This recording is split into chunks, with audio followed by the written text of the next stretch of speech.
Innal hamdalillah nahmaduhu wa nasta'inuhu wa nastaghfiruh wa na'udzu billahi min shururi anfusina wa sayyiati a'malina. May yahdihillahu fala mudilla lahu wa may yudlil fala hadiya lahu. Asyhadu an la ilaha illallah wahdahu la syarika lahu wa asyhadu anna Muhammadan abduhu wa rasuluh. Yaqulu Rabbuna jalla jalla wa ala ya ayyuhalladzina amanu taqullaha haqqa tuqatih wa la tamutunna illa wa antum muslimun. Wa qala ya ayyuhalladzina amanu taqullaha wa qulu qawlan sadida yuslih lakum a'malakum wa yaghfir lakum dhunubakum wa may yuti'illaha wa rasulahu faqad faza fawzan 'azima.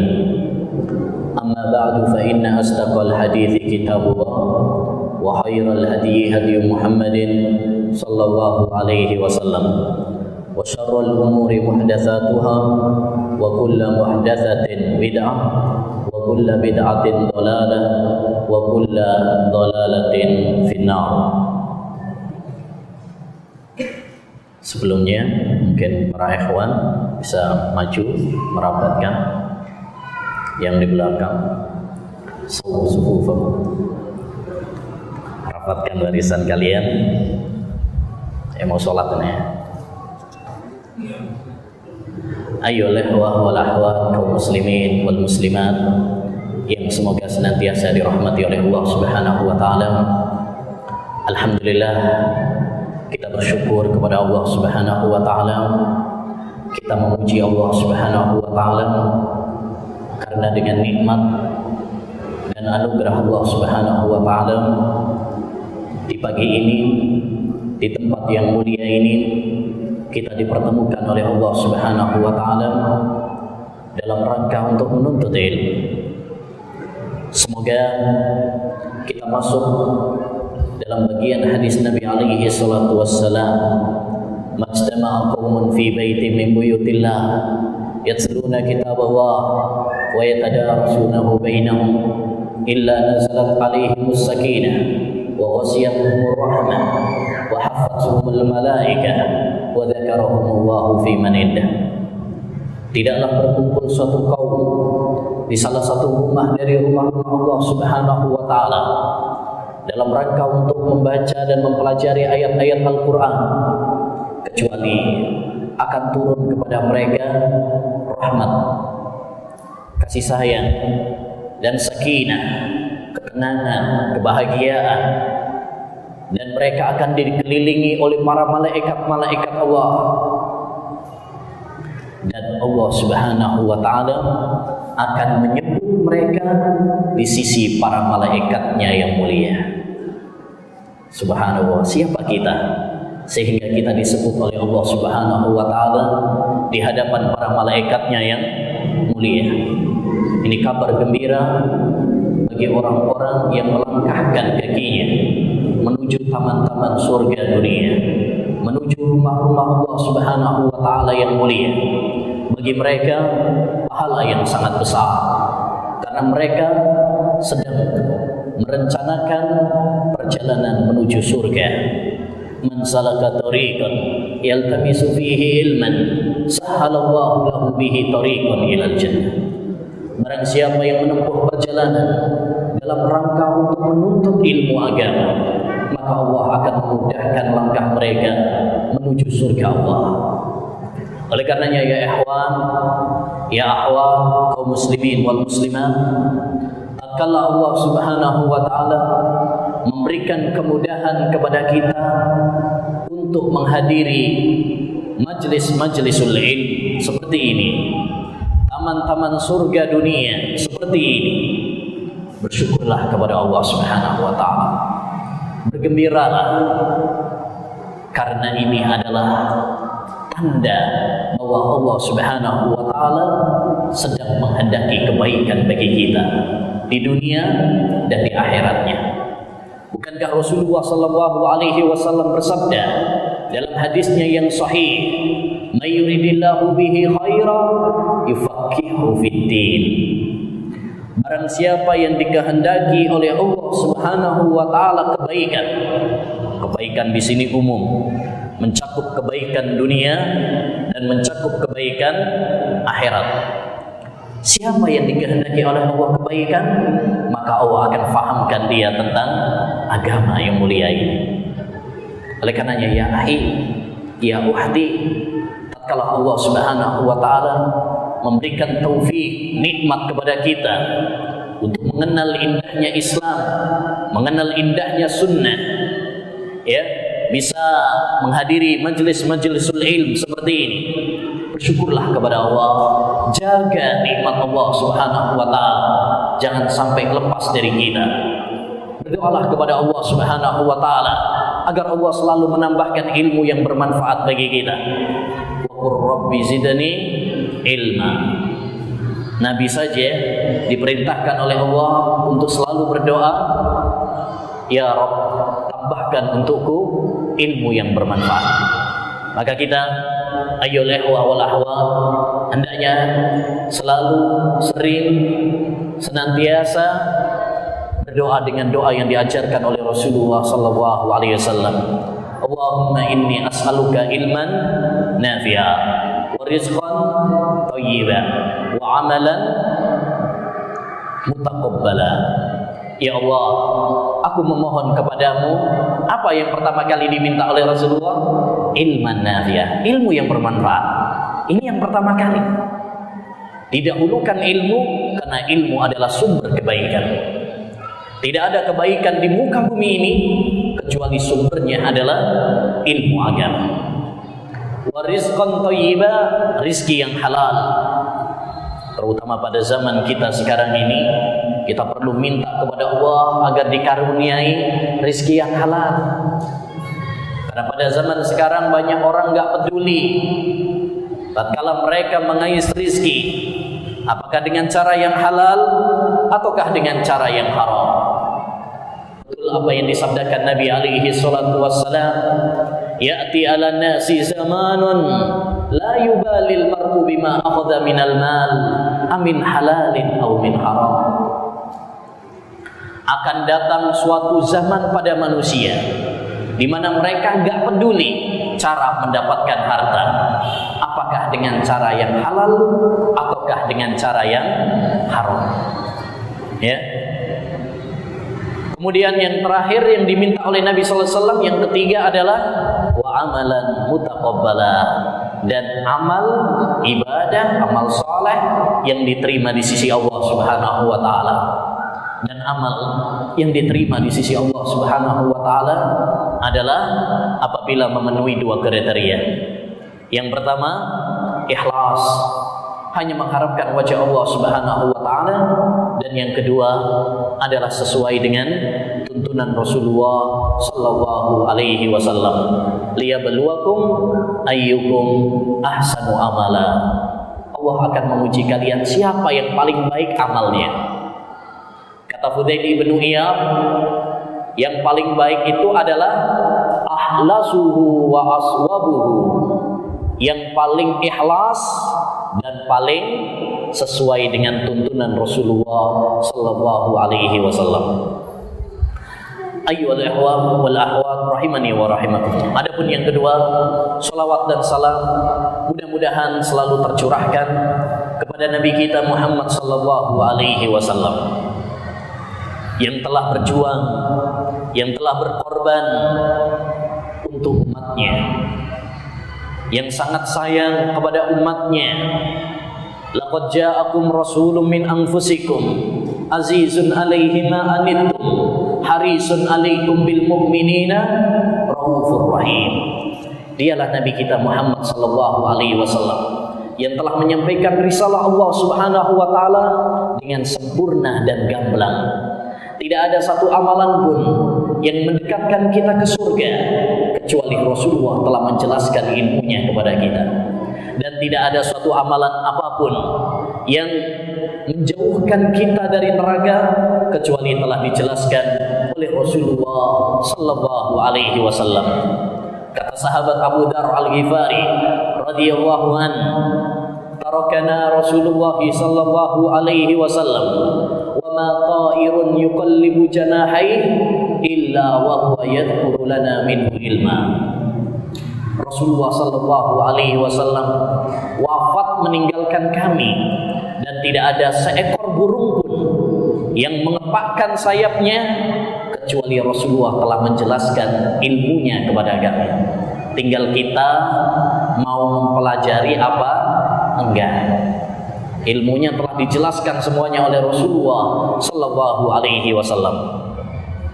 Yang ketiga, sebagai pengamalan dari hadis Nabi alaihi salatu wassalam, la yashkurullah man la yashkurun nas. Tidak bersyukur kepada Allah orang yang tidak berterima kasih kepada manusia. Maka saya ucapkan terima kasih kepada para panitia penyelenggara safari dakwah ini. Jazakumullahu khairan. Semoga Allah Subhanahu wa taala membalas amal kebajikan kalian kelak di akhirat. Kepada para takmir masjid, pengurus masjid, dan kepada para ikhwah dan akhwat yang menyempatkan waktunya untuk bergabung bersama kita, saling memberikan nasihat antar kita. Mudah-mudahan Allah Subhanahu wa taala menambahkan keimanan kita, ilmu kita, dan amal soleh kita semuanya sebagai bekal kelak menghadap Allah Subhanahu wa taala. Yauma la yanfa'u malun wala banun illa man atallaha biqalbin salim. Pada suatu hari yang tidak bermanfaat harta dan anak-anak kita kecuali orang yang menghadap Allah Subhanahu wa taala dengan hati yang bersih. Ayyuhal ikhwah wal akhwat rahimani wa rahimakumullah. Tema kajian Tabligh Akbar kali ini apa judulnya? Satu kayuh berdua menuju surga. Terus terang ini judul bukan dari saya. Ini dari panitia. Saya nggak pintar bikin judul seperti ini. Tapi intinya dari judul ini maksudnya adalah yang saya pahami adalah bagaimana kiat-kiat suami istri dari berdua ini, maksudnya suami istri ini berdua suami istri dalam membangun rumah tangga bahagia, bukan hanya sampai di dunia, bukan hanya sampai lanjut usia, bukan hanya sampai kakek nenek saja, tetapi sampai ke surga Allah Subhanahu wa taala. Karena memang ayyuhal ikhwah, kebahagiaan yang sesungguhnya adalah kebahagiaan tatkala kita menginjakkan kaki kita di surga. Pernah dikatakan kepada Al-Imamul Mubajjal Ahmad bin Hanbal, mata yastarihul mu'min ya Abu Abdillah. Kapan wahai Abu Abdillah, yakni Imam Ahmad, seorang mukmin itu bisa nyantai, enak-enakan? Kapan? Kata beliau, idza wada'a qadamai fil jannah. Jika dia telah menginjakkan kedua kakinya di surga Allah Subhanahu wa taala. Karena Allah Subhanahu wa taala berfirman, "Faman zuhziha 'anil nar wa udkhilal jannata faqad faz. Wa mal hayatud dunya illa mata'ul ghurur." Barang siapa yang dihindarkan oleh Allah dari neraka dan dimasukkan oleh Allah ke surga, itulah kebahagiaan yang sesungguhnya. Adapun dunia ini adalah kehidupan yang menipu. Dunia ini hina.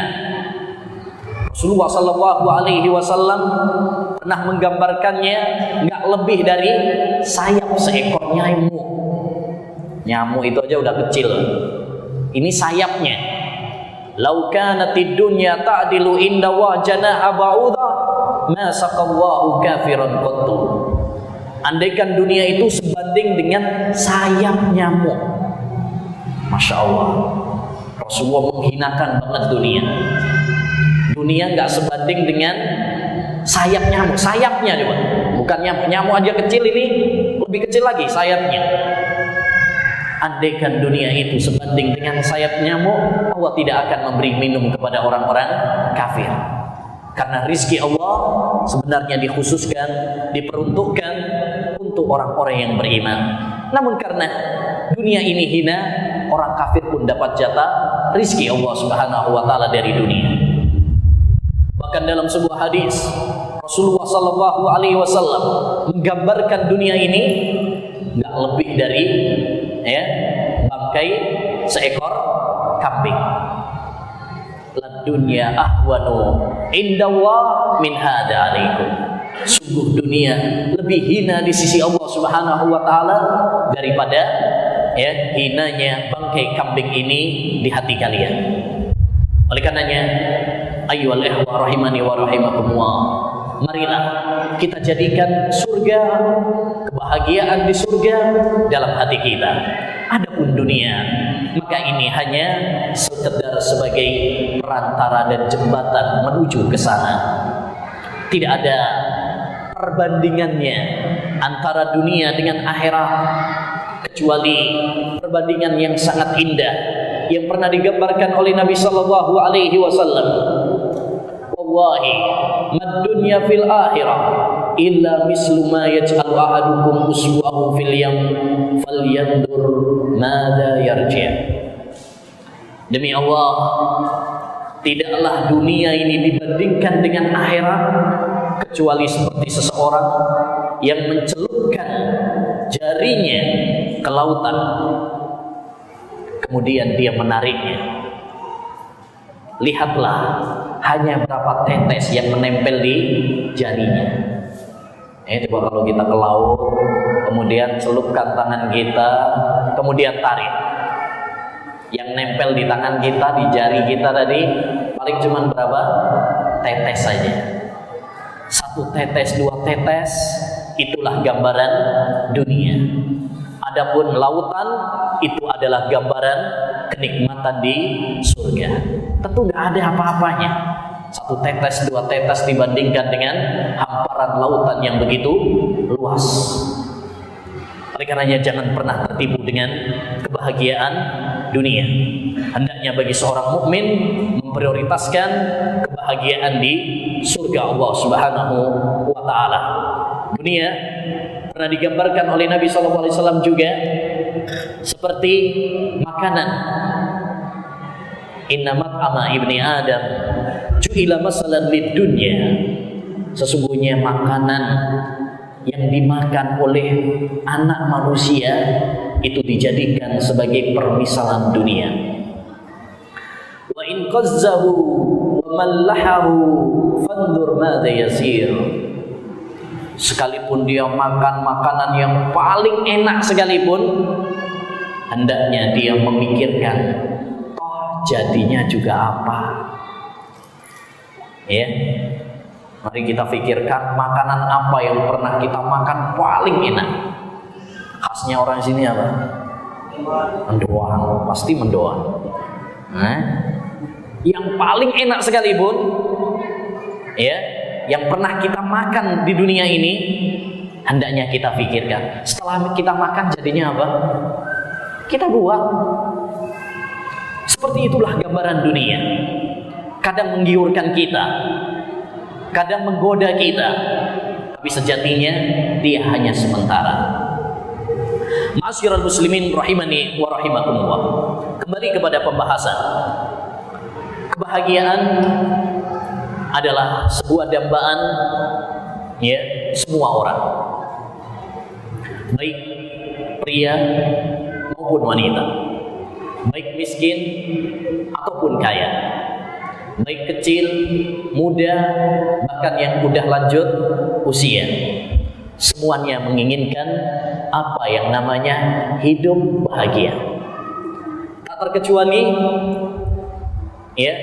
pasangan suami istri yang sudah mengikat hubungan mereka dengan ikatan yang kuat dan kokoh, mitsaqan ghalidha. Ikatan yang kuat, ikatan suci tali pernikahan. Tatkala dia memasuki dunia pernikahan, apa yang mereka inginkan? yang mereka impikan, yang mereka dambakan adalah menuju kebahagiaan.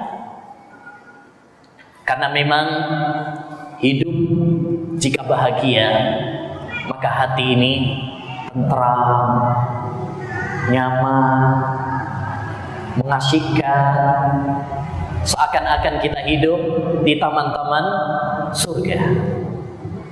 Sebaliknya, jika kita tidak meraih kebahagiaan, jika keluarga kita tidak meraih kebahagiaan, maka hidup kita akan sengsara. Kita akan gelisah, seakan-akan kita berada di penjara, bahkan mungkin di neraka. Ma'asyiral muslimin wal muslimat, ikhwani wa akhwati fillah, rahimani wa rahimakum. Pernikahan adalah salah satu faktor penting untuk menuju menggapai kebahagiaan yang kita idam-idamkan. Allah Subhanahu wa taala menjadikan pernikahan sebagai tanda kekuasaannya bagi orang-orang yang memikirkan.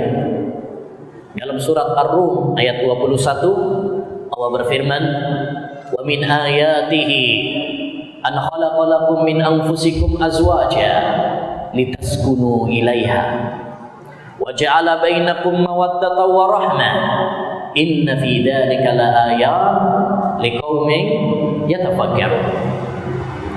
Dan di antara tanda-tanda kekuasaan Allah, Allah menjadikan kalian dari jenis kalian, maksudnya dari manusia, azwaja, berpasang-pasangan. Ya, jadi dari jenis kalian manusia sama manusia. Makanya nggak boleh manusia nikah sama jin, itu nggak boleh, beda alam. Ya, azwaja, kalian berpasang-pasangan, maksudnya antara pria dengan wanita. Kalau pria sama pria, ya, ini bukan berpasangan namanya. Ya, karena sekarang ini udah mulai dihidupkan kembali agama kaum Nabi Lut, ya, LGBT dan sebagainya. Ada pejuang-pejuangnya, ada orang yang ingin menghidupkan kembali warisan kaum Nabi Lut ini. Padahal Allah Subhanahu wa taala telah menceritakan dalam Al-Qur'an bagaimana Allah meluluhlantahkan mereka. Di sebagian negara kafir sudah dibolehkan ini secara resmi, di Amerika dan sebagainya, nikah, ya, laki sama laki, perempuan sama perempuan. Naudzubillah. Dan mereka menginginkan agar itu dilegalkan juga di negeri kita. Semoga Allah Subhanahu wa taala memberikan taufik kepada para pemimpin kita, menjaga mereka dari tipu daya dan makar-makar musuh-musuh Allah Subhanahu wa taala. Apa tujuan pernikahan? Litaskunu ilaiha, agar kalian mendapatkan ketenangan. Wa ja'ala bainakum mawaddatan wa rahmah, dan agar terjalin di antara kalian cinta dan kasih sayang. Jadi ini tujuan inti pernikahan, itu adalah apa? Menggapai kebahagiaan, menggapai ketentraman, saling mencintai dan saling mengasihi di antara suami dan istri. Oleh karenanya, termasuk kebahagiaan seseorang jika dia mendapatkan suami, jika dia mendapatkan istri, pasangan hidup yang bisa membahagiakan dirinya. Kata Nabi alaihi salatu wassalam, arba'un minas sa'adah, 4 hal yang termasuk kebahagiaan.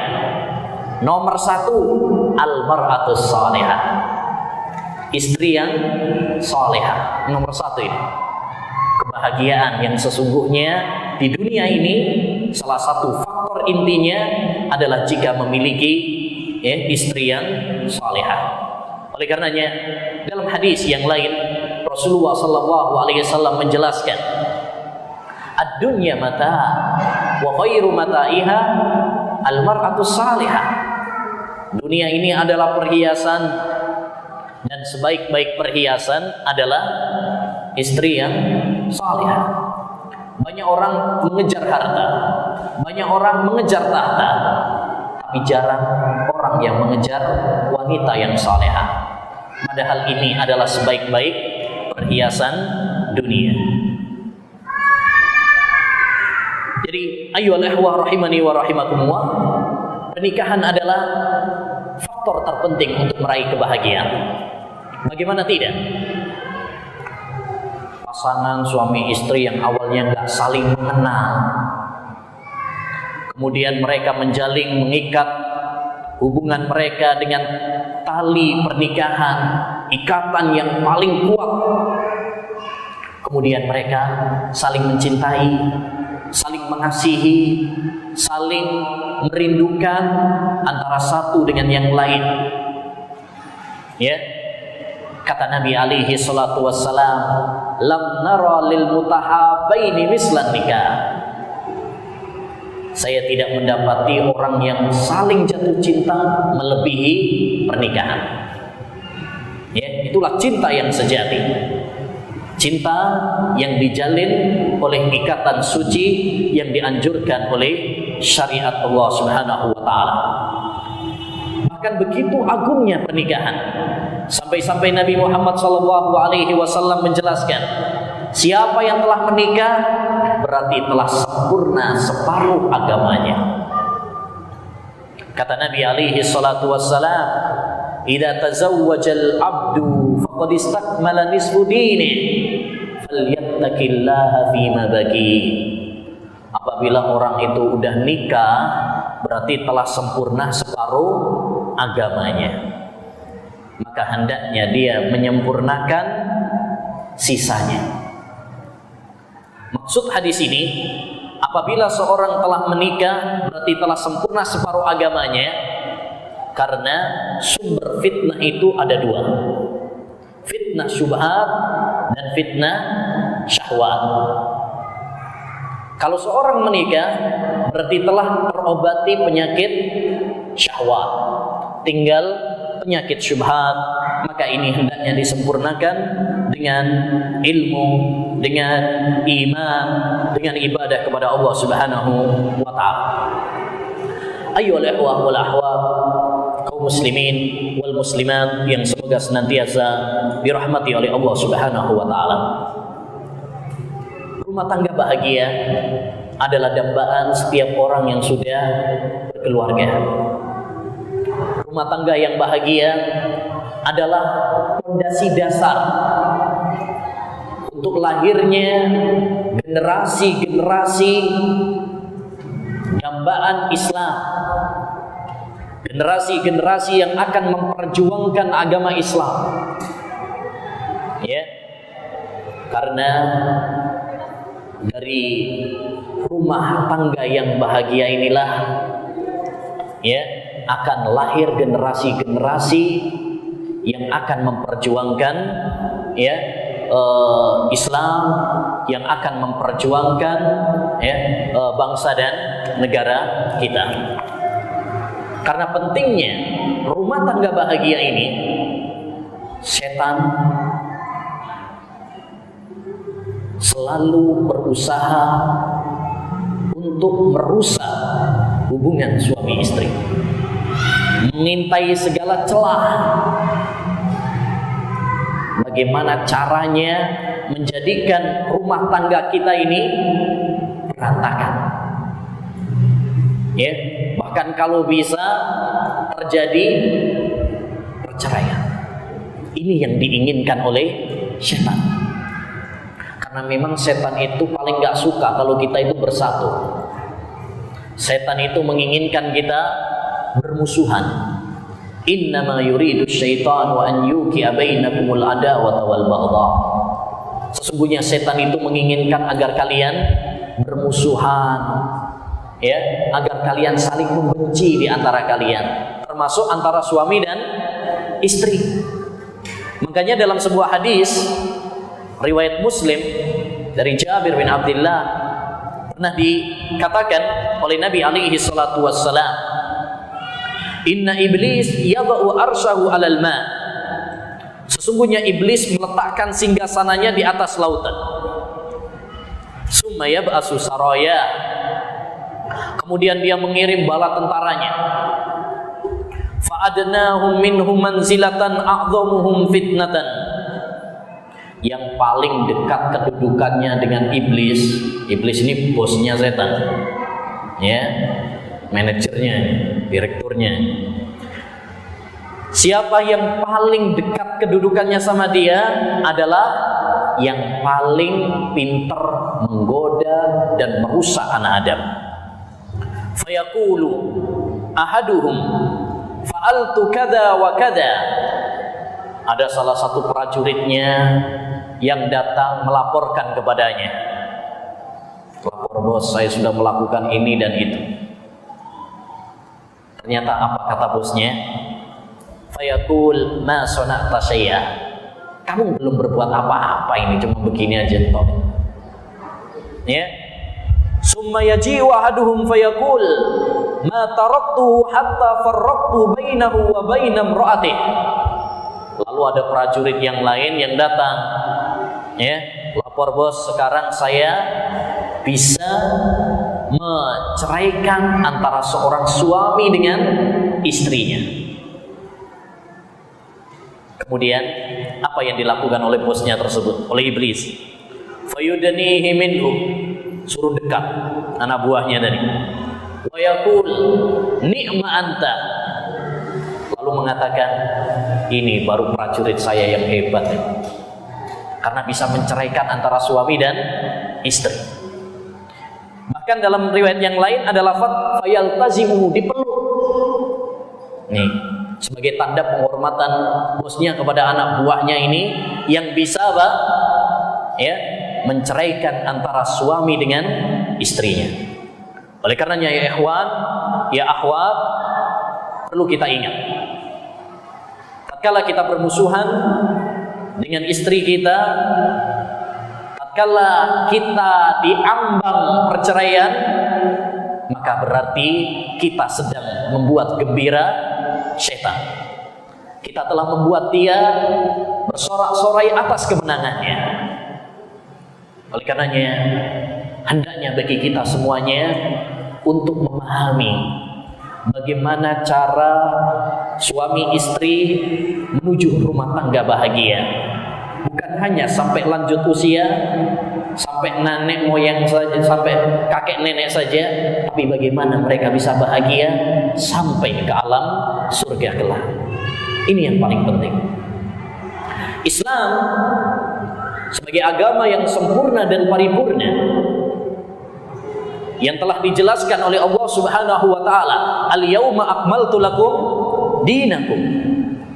Pada hari ini telah aku sempurnakan agama kalian. Ya, telah meletakkan pondasi-pondasi, rambu-rambu, konsep-konsep yang sangat jelas. Jika suami istri mau melakukan rambu-rambu tersebut, mau mewujudkan bekerja sama, bersinergi, bahu-membahu, melakukan pondasi-pondasi tersebut, konsep-konsep dan rambu-rambu Islam tersebut, maka rumah tangga mereka akan bahagia. Apapun tantangan yang mereka hadapi bersama, mereka akan bisa melaluinya dengan mudah.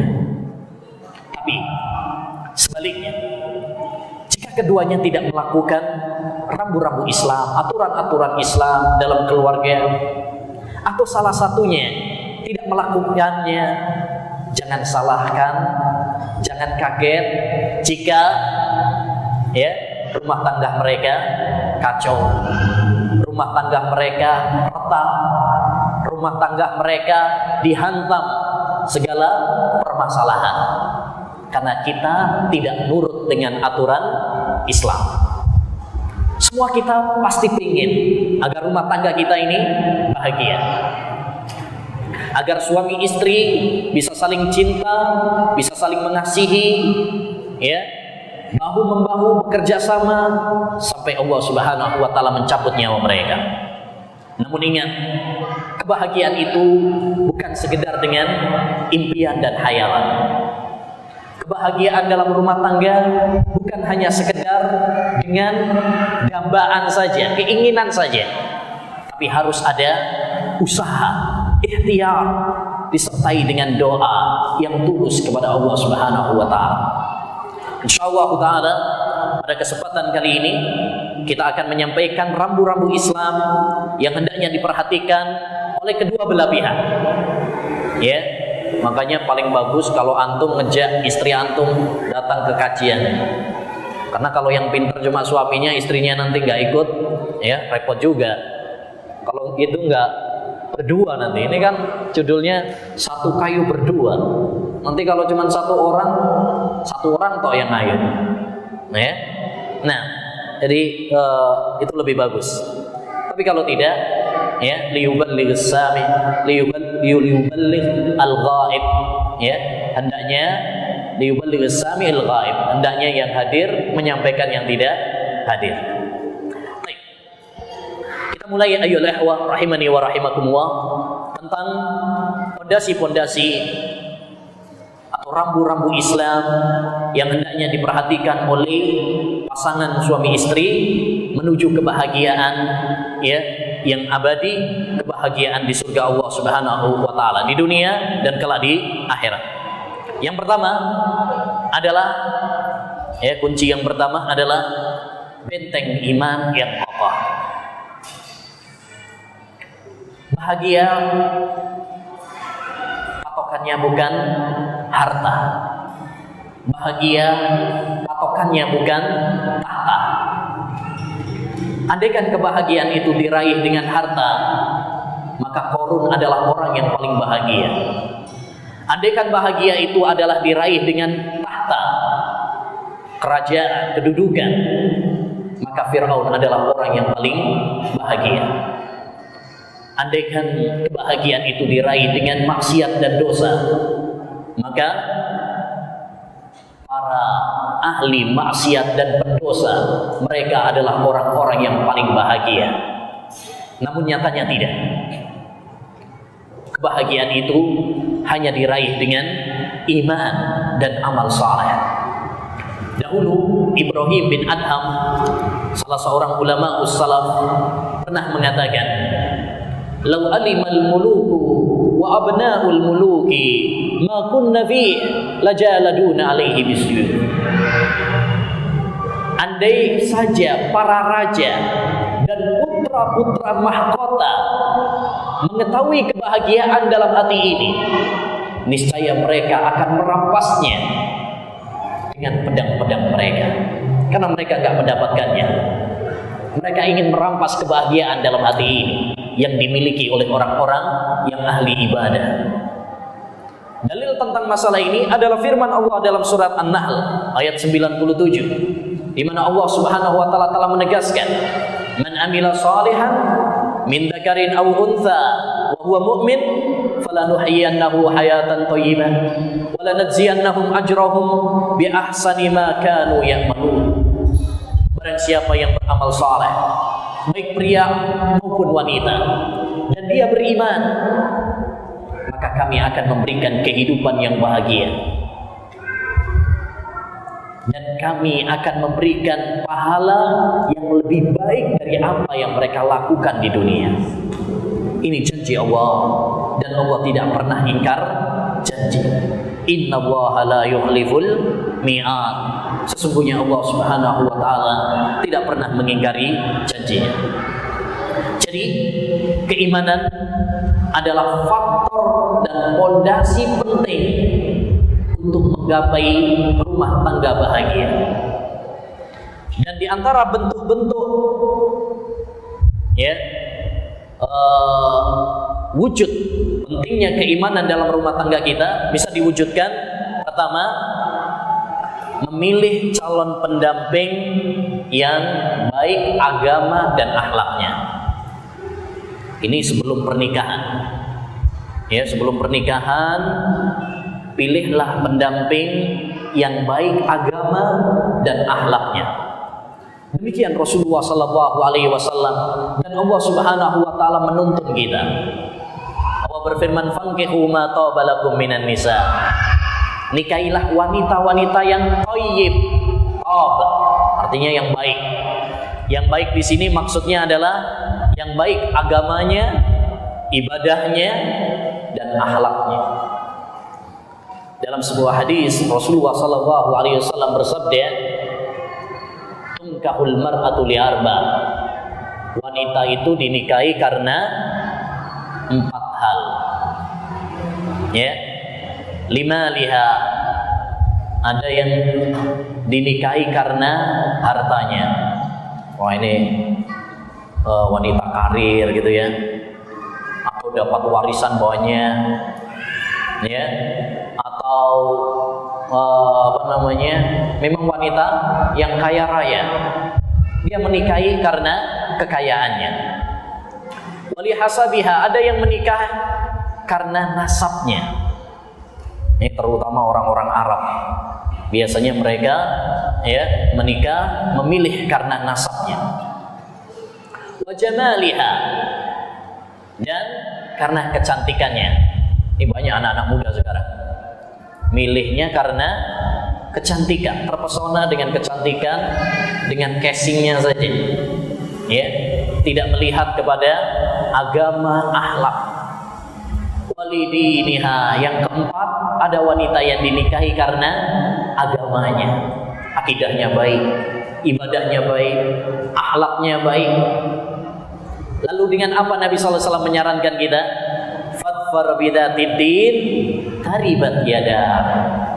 Pilihlah wanita yang baik agamanya, karena itulah yang akan bikin kamu bahagia.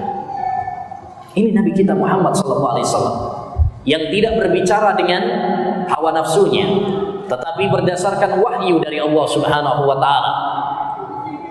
Oleh karenanya, kalau kita ingin bahagia, jadikan ya prioritas utama dalam menikah itu adalah agama dan akhlak. Jangan tertipu dengan kecantikan, harta, nasab. Itu tabi, ngikut aja. Tapi yang paling penting prioritaskan adalah agamanya. Tapi kalau 4-4-nya ada, fahuwa nur ala nur, bagus itu. Ya, cantik, iya, kaya, iya, nasabnya bagus, iya, agamanya juga bagus. Wah, jangan ditolak itu. Ya. Tapi ya, jangan sampai kita mendahulukan yang lain kemudian melalaikan agama. Ini yang nggak boleh. Karena ingat, kebahagiaan di dalam rumah tangga itu yang awet adalah agama. Kalau kita menikah karena ganteng, karena cantik, cantiknya wanita itu paling sampai umur berapa sih? Ya, paling sudah di atas 30-an, ya, anak 1, anak 2 udah mulai berubah, kan gitu. Ganteng juga begitu. Kalau kita hanya karena modal ganteng, ya, suatu saat akan keriput juga. Ya, suatu saat kita pun akan keriput. Karena manusia seperti inilah kehidupannya. Awalnya lemah, kemudian muda, kemudian tua lagi. Ya. Oleh karenanya, ma'asyiral muslimin, jadikan prioritas utama dalam memilih calon adalah ya, agama, akidah yang baik, akhlak yang baik. Demikian juga wanita. Wanita kalau milih pendamping laki-laki, cari yang baik, yang bisa menjadi imam bagi dia, bisa ngimami dia sholat, ya, bisa membimbing dia, ya, menggandeng tangannya menuju surga Allah Subhanahu wa Ta'ala, melindungi dirinya dari api neraka. Kata Nabi alaihi salatu wassalam, "Idza khataba ilaikum man tardawna dinahu wa khuluquhu, ya, fazawwijuhu wa illa takun fitnatun fil ardi wa fasadun kabir." Kalau ada seseorang yang melamar putri kalian, ini ditujukan kepada para orang tua. Karena wanita itu nggak boleh nikah kecuali dengan izin dari walinya. La nikaha illa biwali. Tidak sah pernikahan seseorang wanita kecuali dengan wali. Makanya ditujukan kepada ya para orang tua. Kalau ada seorang yang melamar putri kalian dan dia baik agamanya dan akhlaknya, maka segera nikahkan. Kalau tidak, maka akan terjadi fitnah di muka bumi ini. Terutama pada zaman kita sekarang, di mana pergaulan bebas, anak-anak kaula muda, remaja, sudah begitu bebasnya. Bahkan anak-anak sekolah sekarang udah boncengan dengan teman perempuannya, udah kayak suami istri aja. Ini sangat membahayakan. Jika kita sebagai orang tua mengetahui anak kita sudah siap menikah, kita tidak segera menikahkannya, kita juga nanggung dosa. Kata Imam Qatadah, "Idza balaghal ghulam wa lam yuzawwijhu abuhu fa waqa'a fil fahisah athimal ab." Apabila ada seorang anak yang sudah mapan bisa untuk nikah, tapi nggak segera dinikahkan oleh orang tuanya, sehingga anak tersebut terjerumus di dalam keharaman, dalam perzinaan atau yang lainnya, athimal ab, maka orang tua ikut nanggung dosa. Karena tugas orang tua adalah melindungi anaknya dari api neraka, dari dosa-dosa. Dan ini tugas yang paling berat bagi orang tua. Tugas orang tua yang paling berat bukan ngasih makan, bukan mencarikan nafkah, tapi tugas orang tua yang paling berat adalah menggandeng tangan keluarga kita, istri dan anak-anaknya menuju surga Allah Subhanahu wa taala, melindungi mereka dari percikan api neraka. Ini yang paling berat. Ya ayyuhalladzina amanu qu anfusakum wa ahlikum nar. Wahai orang-orang yang beriman, lindungi diri kalian dan keluarga kalian dari api neraka. Jadi ini penting, terutama bagi orang tua, untuk memperhatikan. Jangan tertipu dengan gantengnya calon menantu kita, atau cantiknya calon menantu kita, atau ijazahnya yang tinggi, atau pekerjaannya yang sudah mapan. Tetapi prioritaskan, memilihkan untuk mereka agama dan akhlak yang mulia. Hasan Al-Basri pernah ditanya oleh seseorang, "Wahai Imam, saya punya seorang anak perawan perempuan, dilamar oleh banyak orang, udah banyak yang nanyain. Kepada siapakah saya harus memilihkan putriku untuk mereka? Dengan siapa yang saya harus pilih?" Maka kata Hasan Al-Basri, pilihkan kepada mereka seorang yang bertakwa kepada Allah. Karena jika dia mencintai istrinya, dia akan memuliakannya. Dan jika dia membencinya, maka dia tidak akan menzaliminya. Baik. Oleh karenanya, ayo ikhwah, ini poin pertama, memilih pasangan yang baik agama dan akhlaknya. Maka rencanakan masa-masa, terutama yang belum nikah, tentang masa depan kita sebelum datang penyesalan di kemudian hari. Karena penyesalan itu selalu di belakang.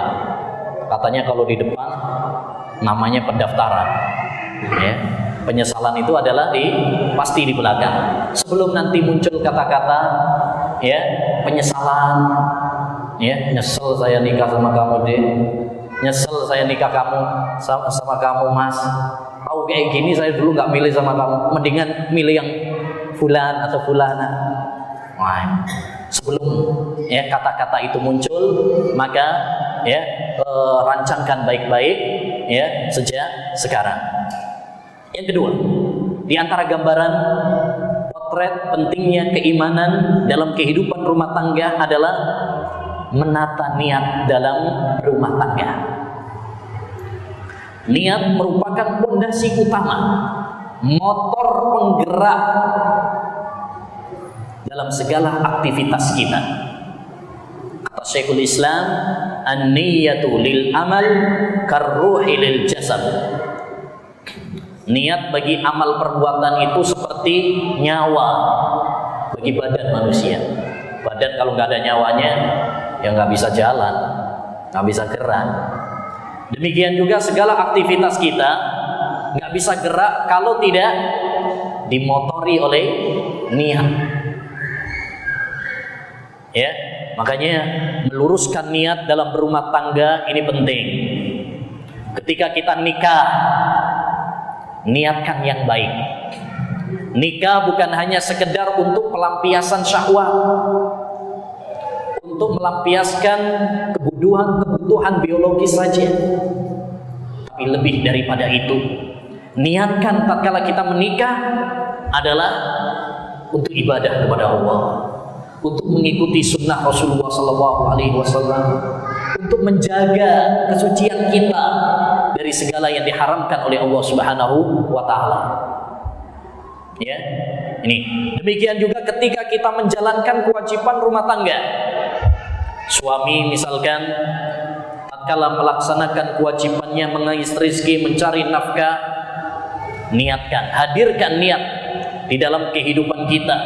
Tatkala kita kerja, niatkan ini untuk ibadah, untuk mencari pahala. Kata Nabi alaihi salatu wassalam, innaka lan tunfiqa nafaqatan tabtaghi biha wajhallah illa ujirta 'alaiha walau ma taj'alahu fi fayyi imra'atik. Tidaklah kamu memberikan nafkah kepada istrimu ikhlas karena Allah Subhanahu wa Ta'ala, kecuali kamu akan dapat pahala, walaupun itu sesuap nasi yang kamu berikan kepada istrimu. Kalau kita ikhlas, ya, meniatkan ini adalah karena pahala, karena ibadah, maka kita akan mendapatkan pahala. Sama-sama kerja, yang satu dapat pahala, yang satu nggak dapat pahala. Apa yang membedakannya? Niat. Dan orang kalau kerja, dia termotivasi dengan niat mencari pahala, akan lebih bersemangat. Akan lebih bersemangat. Demikian juga ya para ummahat, para istri, tatkala melakukan tugas-tugasnya sebagai ibu rumah tangga. Dan profesi ibu rumah tangga ini profesi yang sangat mulia ya, karena balasannya adalah surga. Ini ladang pahala. Hadirkan niat kita tatkala menjalankan aktivitas sebagai ibu rumah tangga. Hadirkan niat kita untuk mencari pahala. Tatkala kita nyapu, tatkala kita masak, ya, tatkala kita merawat anak-anak kita, tatkala kita ya mungkin mencuci dan sebagainya, hadirkan niat kita untuk mencari pahala. Ya, ini ladang pahala buat saya. Sehingga dia nggak merasa keberatan, bahkan menikmati pekerjaannya. Kadang-kadang maaf, ya seorang istri itu merasa apa? Ya bosan, berat dengan kehidupannya. Ya, enak sampean mas, keluar keluyuran aja. Lah saya, ya nyuci, udah masak, ya bersih nyapu, belum lagi anak-anak rewel, ini itu. Tapi seandainya dia merenung kembali, memikirkan, menghadirkan niat bahwa semua itu adalah untuk mencari pahala, itu adalah ladang pahala baginya, insya Allah semuanya akan menjadi ringan baginya. Ya, demikian juga ayyuhal ikhwah rahimani wa rahimakumullah, ketika kita ada problem rumah tangga, kalau kita ada keinginan niat yang baik, itu mudah untuk merajut kembali hubungan yang terkoyak. Tapi kalau sudah nggak ada niat, udah nggak ada keinginan untuk kembali yang baik, ini susah. Makanya Allah Subhanahu wa Ta'ala berfirman dalam surat Al-Baqarah ayat 228, wa bu'ulatuhunna ahaqqu biraddihinna fi dzalika in aradu islaha. Dan suami mereka lebih berhak untuk kembali kepada istrinya, yakni rujuk. Kalau misalkan ada perceraian, pertikaian, suami mereka berhak untuk kembali lagi, rujuk. In aradu, Allah mensyaratkan kalau mereka menginginkan kebaikan. Kalau masih ada keinginan untuk memperbaiki lagi hubungan yang terkoyak, itu insya Allah bisa memperbaiki lembaran baru lagi. Tapi Tapi kalau sudah nggak ada niat, ini yang repot. Ya, walaupun rujuk lagi, balik lagi.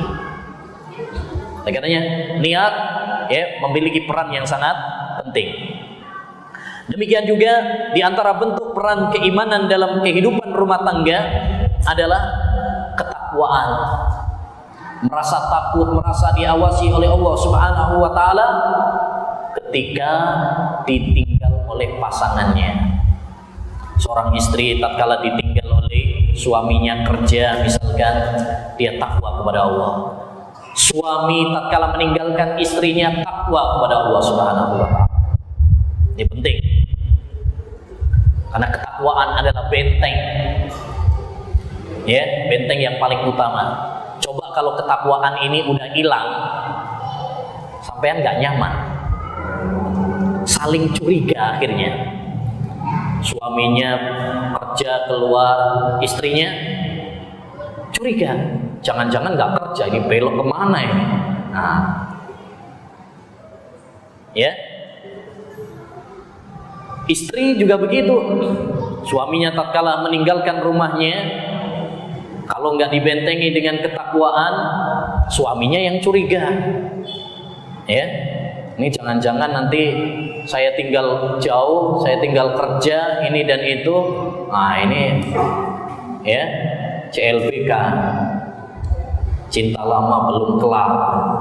Nah, HP-an, Facebook-an, WhatsApp-an sama temennya yang dulu lagi. Saling curiga. Tapi kalau kita membentengi diri kita dengan ketakwaan kepada Allah, saling percaya, ya, semua was-was itu akan bisa ditebas, ya, bisa dihilangkan, disingkirkan. Ya, makanya Nabi SAW pernah mengancam, salasatun la tas'alu anhum. Ada 3 golongan yang jangan kamu tanyakan tentang dosa mereka. Ya. Salah satunya wamra'atun ghaba anha zawjuha qad kafaha mu'natad dunya fatabarrajat ba'dahu. Dan seorang istri yang tatkala ditinggal oleh suaminya untuk mengais rezeki, ternyata dia malah mengkhianatinya. Ya, menusuk ya dari belakang. Baik. Demikian juga ayyuhal ihwa, gambaran ya peran keimanan dalam kehidupan rumah tangga adalah tatkala mendapatkan ujian dan cobaan. Dalam kehidupan rumah tangga pasti ada ujian, pasti ada cobaan yang menghantam bahtera rumah tangga. Entah diuji dengan sakit, entah diuji oleh Allah dengan seretnya rizki, perekonomian yang tergoncang, mungkin diuji oleh anak yang bandel, nakal, dan berbagai macam ya ujian dan cobaan. Maka tanamkan keimanan dalam hati kita, sehingga berbagai macam ujian dan cobaan yang menimpa kehidupan kita, kita bisa menghadapinya dengan tegar. Kata Nabi alaihi salatu wassalam, ajaban li amril mu'min, inna amrahu kullahu khair. Sungguh menakjubkan urusan orang yang beriman, semua urusannya baik baginya. Jika dia mendapatkan kebaikan, dia bersyukur dan itu baik baginya. Dan jika dia mendapatkan musibah, dia sabar dan itu baik baginya.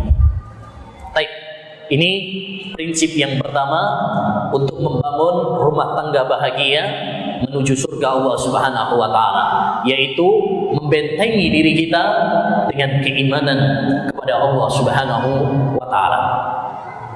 Kita beralih kepada prinsip yang kedua untuk membangun rumah tangga bahagia menuju surga Allah Subhanahu wa taala.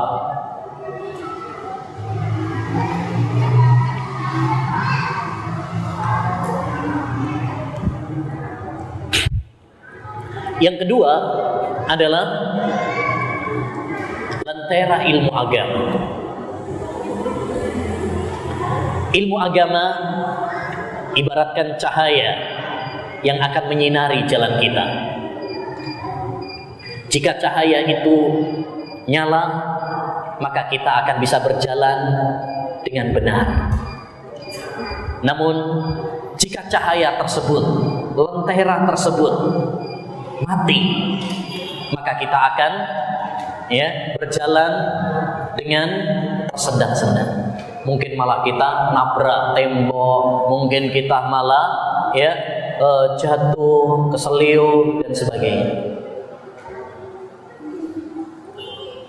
Ilmu agama adalah nur, cahaya yang akan menyinari perjalanan kita semuanya.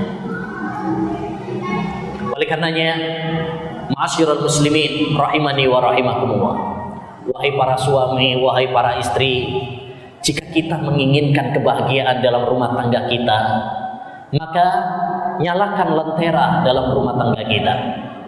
Hiasilah rumah tangga kita dengan cahaya ilmu agama yang bersumber dari Al-Quran dan Sunnah Nabi Muhammad SAW. Jangan bermimpi rumah tangga kita bahagia kalau kita nggak mau belajar ilmu agama. Jangan bermimpi kita akan memiliki rumah tangga yang bahagia kalau kita tidak melandasi rumah tangga kita dengan ilmu agama. Oleh karenanya, selagi Allah Subhanahu wa taala memberikan nafas pada kita, selagi Allah Subhanahu wa taala memberikan kesempatan dan kesehatan kepada kita, ayo kita manfaatkan untuk terus menambah ilmu agama. Alhamdulillah, sekarang banyak cara untuk menambah ilmu agama. Bisa dengan menghadiri majelis-majelis ilmu, kajian-kajian yang semakin semarak. Alhamdulillah, bisa dengan membaca buku-buku agama, majalah-majalah dakwah, dengan radio-radio, TV-TV sunnah. Alhamdulillah, seakan sekarang tidak ada udzur bagi seorang untuk terus bergelimang di dalam kebodohan dan kejahilan. Karena fasilitas, sarana yang Allah Subhanahu wa taala berikan kepada kita begitu banyak terbentang di hadapan kita. Ma'asyiral muslimin rahimani wa rahimakumullah. Jika kita menginginkan kebahagiaan dalam rumah tangga kita, maka kita perlu belajar ilmu agama. Pertama, pelajari fikih pernikahan, mulai A sampai Z ini perlu dipelajari. Bagaimana hak seorang suami, kewajiban seorang istri, demikian juga sebaliknya. Kewajiban suami, hak istri perlu dipahami, perlu dipelajari. Sehingga tatkala dia memasuki rumah tangga, memasuki pernikahan, dia betul-betul berumah tangga di atas naungan Islam. Imam Al-Bukhari pernah berkata, bab al-ilmu qabla al-qawli wal amal. Bab ilmu itu sebelum berucap dan sebelum kita berbuat. Maka sebelum kita memasuki dunia pernikahan, perlu kita modal ilmu. Jangan cuma modal nekat, tapi modal ilmu agama, ilmu tentang rambu-rambu Islam, tentang masalah pernikahan. Karena kita menikah bukan hanya sehari, seminggu, sebulan, kayak orang-orang Syiah itu nikah kontrak, nikah mut'ah. Enggak. Kita tentu pingin pernikahan itu adalah langgeng, abadi, sampai maut yang memisahkan kita berdua. Yang kedua, kita juga perlu mempelajari satu hal yang penting juga, mempelajari karakter masing-masing. Ini juga perlu ilmunya. Psikologis pasutri. Kita memahami, tatkala kita sebagai suami memahami karakter istri itu bagaimana, karakter wanita secara umum bagaimana. Demikian juga seorang istri perlu memahami karakter suaminya itu bagaimana. Jangan sampai udah nikah bertahun-tahun, anaknya udah banyak, tapi belum paham tentang karakter pasangannya. Apa yang disenangi, apa yang nggak disenangi, nggak ngerti. Lihat Rasulullah SAW, suri tauladan kita. Nabi Muhammad SAW pernah bilang sama istri tercintanya Aisyah,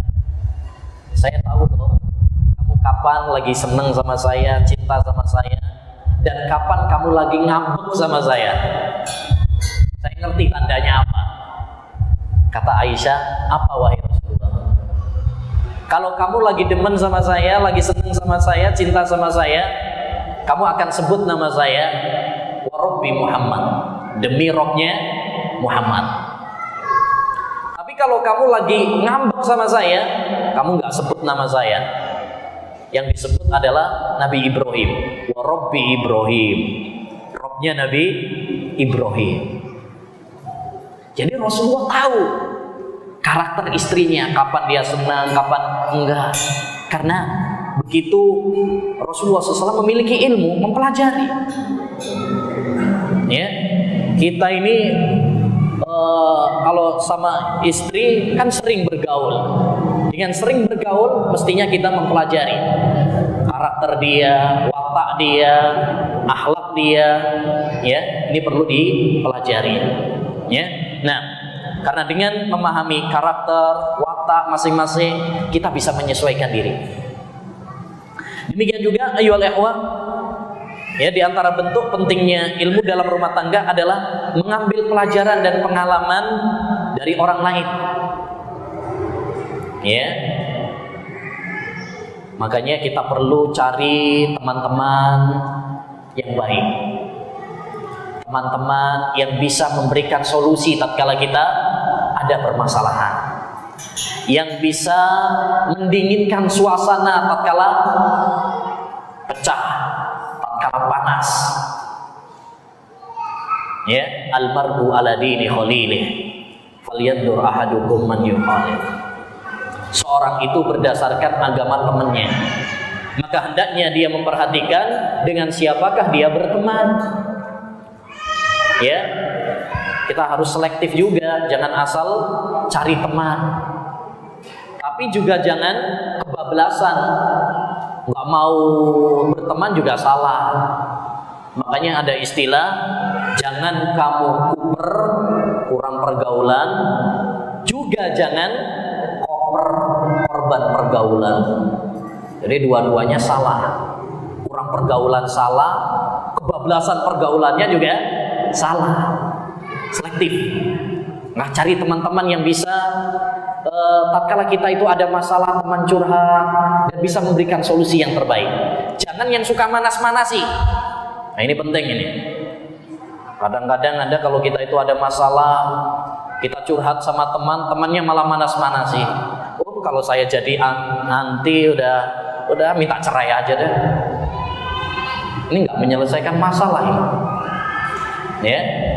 Atau misalkan kita punya teman ikhwan, kita ceritakan permasalahan kita, ini malah nggak ngasih solusi yang baik. Udah ceraiin aja deh, cari yang lain, akhwat banyak kok. Nah, cari orang-orang yang bisa bersikap dewasa, teman-teman yang bisa mengingatkan kita tatkala kita salah, yang bisa mendinginkan suasana tatkala ya terjadi keretakan di antara rumah tangga. Nah, baik. Yang ketiga, ayyuhal ikhwah, di antara prinsip untuk membangun rumah tangga bahagia menuju surga Allah Subhanahu wa taala adalah dengan melaksanakan kewajiban dan memenuhi hak pasangan. Kalau tadi itu teori, ilmu, itu teori. Kalau yang ketiga ini adalah mengamalkannya. Ini yang paling penting malah. Karena ilmu itu bukan hanya sekedar teori. Kadang orang pinter teori tapi prakteknya nol. Ya, pinter ngomong tapi kenyataannya ya nol. Jadi kita melaksanakan kewajiban dan memenuhi hak pasangan. Suami melaksanakan kewajibannya sebagai suami dan memenuhi hak istrinya. Istri juga demikian. Dia melaksanakan kewajibannya sebagai seorang istri dan memenuhi hak suaminya.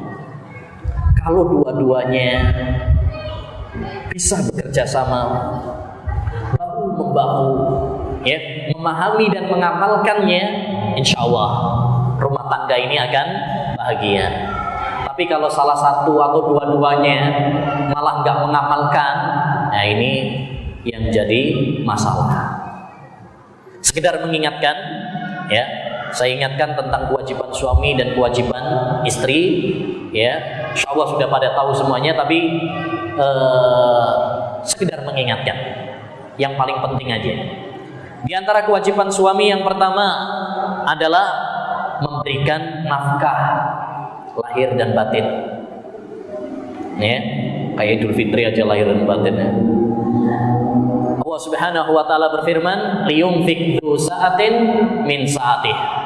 Hendaknya para suami memberikan nafkah sesuai dengan kadar kemampuannya. Makanya dosa kalau suami menelantarkan istri nggak memberikan nafkah, walaupun dengan alasan dakwah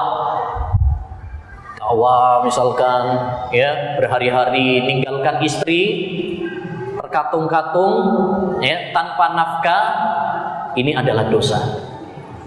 Kafa bil mar'i isman an yudhi'a man yakun. Cukuplah dianggap sebagai dosa kalau seseorang itu menelantarkan orang-orang yang wajib dia nafkahi.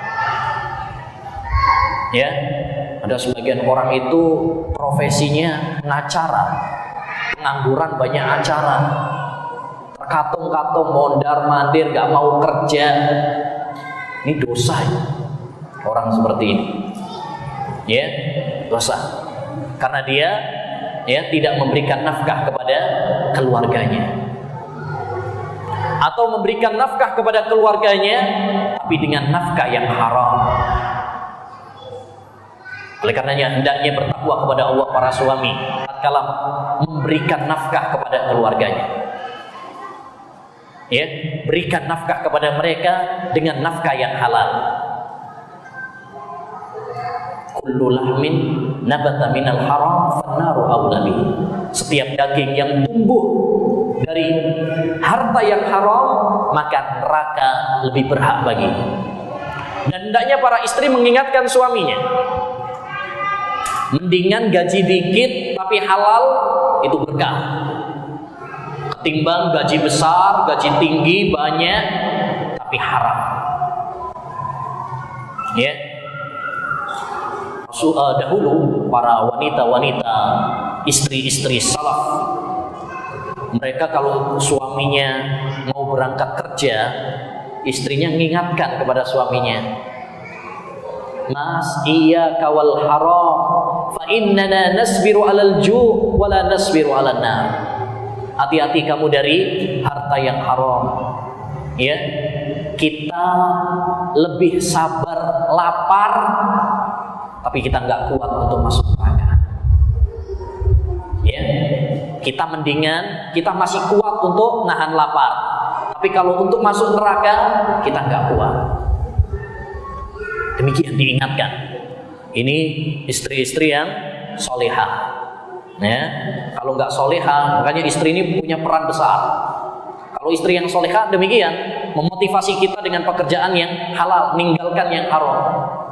Tapi kalau istrinya nggak solehah, nggak mau tahu. Pokoknya Mas, saya nggak mau tahu. Yang penting pokoknya uang belanja harus ada. Caranya bagaimana? Itu terserah kamu. Ini sing repot ya. Makanya kadang-kadang banyak orang itu gelap, ya, ada yang dengan cara yang haram kerjanya itu. Kenapa? Desakan istri, desakan istri. Ada yang sampai kerja maling, riba dan sebagainya. Itu kenapa? Desakan istri. Maka kontribusi para istri dalam perjalanan suami mencari rezeki sangat menentukan. Ya. Yang kedua, di antara kewajiban bagi suami juga adalah mendidik istri dengan lemah lembut. Istausu bin nisa'i khaira. Berikanlah wasiat, bimbingan, pendidikan kepada para wanita dengan cara yang lembut. Karena wanita itu sukanya dimanja, sukanya disayang, nggak bisa dikerasin. Dia tercipta dari tulang rusuk yang bengkok. Kalau kita kerasin, maka yang terjadi adalah pertikaian dan perceraian. Tapi kalau dibiarin tanpa dibimbing, bengkok terus. Maka harus pelan-pelan. Makanya Nabi SAW mengatakan, rifqan bil qawarir. Hendaknya kalian wahai kaum laki-laki berlemah lembut dengan botol-botol kaca, gelas-gelas kaca.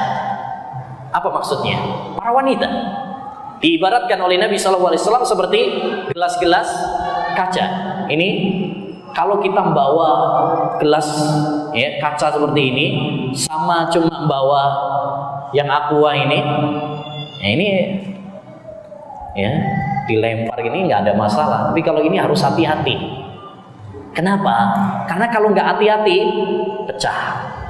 Kalau udah pecah sulit untuk mengembalikannya. Ya, sulit untuk mengembalikannya. Ya, wanita kalau sudah ngambek,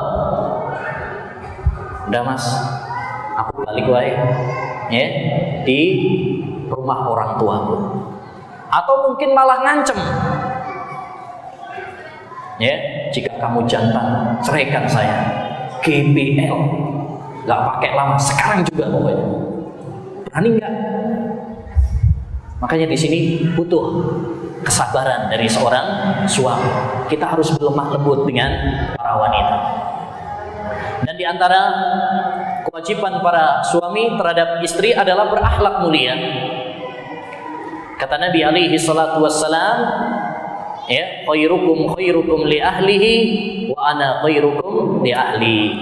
Sebaik-baik kalian adalah yang paling baik sama keluarganya, istri dan anak-anaknya. Jadi barometer timbangan akhlak yang baik itu kalau kita memiliki akhlak yang baik sama keluarga. Kenapa? Karena kata para ulama, akhlak sama keluarga akan menunjukkan keaslian kita, keaslian karakter kita, watak kita. Kalau ketemu sama orang, ini kayak kajian seperti ini, ketemu sama teman-teman, kadang-kadang itu bukan harta asli kita. Ya, kayaknya senyum, ramah, dermawan gitu kadang-kadang ya. Tapi belum tentu sama keluarganya seperti itu. Bahkan maaf, banyak nih ya. Jadi moga-moga yang hadir nggak masuk ya. Ya, banyak para suami, para lelaki, dia baik di luar sama temennya, sama tetangganya, masya Allah. Tapi buruan ketika dia masuk ke dalam rumahnya, kucing aja lari dari dia, takut sama dia. Bahkan banyak ada istri atau anak-anak itu, kalau suaminya atau bapaknya keluar rumah, mereka bilang alhamdulillah. Nah ini repot ini kalau seperti ini. Alhamdulillah apinya mumpung nggak ada, bebas. Nah ini tambah disyukurin kalau keluar. Ya, jadilah orang-orang seperti hujan yang selalu dirindukan kehadirannya. Dan jika dia datang, dia akan memberikan kenangan bagi mereka yang merindukannya. Ya. Jadi barometer akhlak yang baik adalah berbuat baik kepada keluarga. Karena itu watak asli pasti muncul. Nggak bisa ditutup-tutupi. Ya, masa kita nutupi karakter kita kepada kepada istri kita, suami kita, anak kita, itu nggak mungkin. Ya, kalau sama orang lain ketemu sebentar mungkin, tapi kalau sama keluarga kita itu nggak mungkin. Makanya akhlak yang benar-benar sejati itu adalah akhlak sama keluarga. Baik. Kemudian kewajiban istri. Ya. Masih banyak kewajiban yang lain, tapi kita cukupin yang penting-penting saja ya. Adapun kewajiban para istri diantaranya adalah mentaati suaminya, menghormati suaminya, selagi itu bukan dalam hal-hal yang bertentangan dengan Allah Subhanahu wa taala. Selagi bukan bertentangan dengan Islam, maka kewajiban bagi para istri mentaati perintah suaminya, menghormatinya, memuliakannya, karena hak suami sangat besar. Rasulullah sallallahu alaihi wasallam pernah bersabda, "Haqqu zawji ala zawjatihi an law kanat bihi qarhatun falahisatha ma addat haqqa." Hak seorang suami itu terhadap istrinya, andai saja suaminya memiliki luka borok kemudian dijilat oleh istrinya, istri belum memenuhi kewajibannya sebagai istri dan belum memenuhi haknya suami. Allahu Akbar. Andaikan suaminya punya borok dijilat semuanya. Tapi ini bukan beneran loh ya. Ini andaikan. Jangan ada nanti suami, ini saya punya borok dong dijilat ini. Jangan. Ini cuma perumpamaan saja yang menunjukkan betapa besarnya haknya seorang suami. Bahkan dalam hadis yang lain, Rasulullah SAW pernah bersabda, "Lau kuntu amiran ahadan an yasjuda li ahad, la amartul mar'ata an tasjuda li zawjiha." Andaikan saya boleh untuk memerintahkan manusia sujud kepada orang lain, saya akan perintahkan kepada istri sujud kepada suaminya. Tapi ingat, ketaatan, penghormatan seorang istri kepada suami dengan catatan, dengan syarat jika tidak bertentangan dengan syariat. Kalau bertentangan dengan syariat, maka nggak boleh ditaati. Nabi bersabda, "La ta'ata li makhluqin fi maksiatil khaliq." Tidak ada ketaatan ya kepada makhluk jika hal itu adalah bertentangan dengan perintah Allah Subhanahu wa taala. Jadi kalau misalkan suaminya nyuruh dia buka jilbab di luar rumah, maksudnya kalau di dalam rumah harus ditaati ya. Kalau di dalam rumah udah nggak usah jilbaban udah ya, kayak orang umum aja. Kita itu jadi orang yang memasyarakat misalnya. Setiap perintah yang bertentangan dengan Islam maka tidak boleh ditaati. Setiap adat istiadat yang bertentangan dengan syariat maka itu sesat. Ya, tidak boleh diikuti. Nah, yang kedua, di antara kewajiban istri juga adalah ya menyenangkan suami, berhias untuk suami, berdandan untuk suami, ya, sehingga bisa menawan di hadapan suaminya dengan senyumannya, dengan pakaiannya. Nah, Rasulullah SAW pernah bersabda ketika ditanya, "Ayyun nisa'i khair?" Wahai Rasulullah, tipe istri idaman itu bagaimana? Ini ibu-ibu istri yang pengen jadi istri idaman, ini tips dari Rasulullah SAW. Kata Nabi SAW, apa? Man tasurruka idza nadharta ilaiha. Yang pertama, menyenangkan kamu jika kamu memandangnya. Maksudnya kata para ulama yaitu apa? Dengan senyumannya dia. Insya Allah kita pegel, capek, habis kerja, tapi kalau disambut dengan ceria oleh istri kita, dengan kata-kata yang menghibur kita, ya, pegelnya hilang, Pak. Ya, pegelnya hilang. Apalagi kalau dipijetin, wah tambah hilang. Insya Allah. Tapi bayangkan kalau kita masuk udah capek-capek, ya, udah pulang, istri kita nggak ada, keluyuran lagi. Rumah berantakan, belum dimasakin nasi lagi, lapar, anak-anak nakal, dibiarin di jalanan. Ya, kira-kira gimana? Ini yang kadang-kadang menimbulkan konflik dalam rumah tangga. Akhirnya yang terjadi adalah suami emosi. Ya, baik. Kemudian apa? Di antara menyenangkan juga adalah dengan dandanan seorang istri, dia bagaimana dia tampil, ya, secantik mungkin untuk para suaminya. Dan ini penting, terutama pada zaman kita sekarang, suami ini di luar banyak godaannya. Sampai ada istilah rumput tetangga lebih hijau. Nah, ini penting diperhatikan oleh para istri juga. Kadang suaminya di luar, tempat kantornya, tempat kerjanya banyak fitnah. Ya, banyak wanita-wanita yang seksi, nggak tahu seksi apa, seksi kebersihan, seksi ini dan sebagainya, ya. Sehingga perlu, ya, untuk para istri berhias. Kalau para istri perlu berhias, berarti suami juga harus ngasih modal untuk berhias, ya. Berikan hak dia untuk berhias sesuai dengan kemampuan kita. Jangan hanya pengen suaminya istrinya berhias, kita nggak mau ngasih modal, ya, nggak mau ngasih modal. Demikian juga ini bukan hanya motompoli para istri, suami juga perlu dandan. Kalau istrinya dandan, suaminya nggak dandan, nah ini jungkir balik.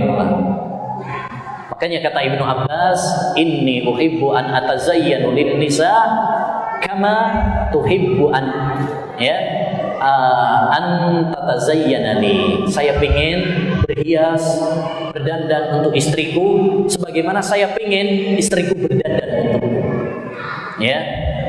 Baik. Tipe yang kedua, tips yang kedua kata Nabi, wa tuti'uka ila amartaha, dan taat kepadamu jika kamu memerintahkannya. Ini istri idaman. Wa tahfazuka wa malaka fi ghaibatik, dan menjaga kehormatannya, menjaga hartamu, menjaga anak-anakmu tatkala kamu nggak ada. Ini istri-istri yang salihah. Nah, demikian juga di antara kewajiban para istri yang penting juga adalah qanaah. Qanaah dengan pemberian yang telah Allah Subhanahu wa taala bagikan untuk para suami mereka berupa rizki-rizki yang halal. Dia tidak pernah menuntut kepada suaminya di luar kemampuan suaminya. Apapun yang telah Allah rizkikan kepada suaminya, setelah suaminya berusaha, ya, berkeringat untuk mengais rizki, syukuri apa yang ada. Dan inilah ma'asyiral muslimin, kunci kebahagiaan seorang hamba. Intilah kunci jadi orang kaya. Kata Nabi SAW, "Wardha bima qasama Allahu lak takun ahnan nas." Jadilah kamu orang yang ridha dengan pemberian Allah, niscaya kamu jadi orang kaya.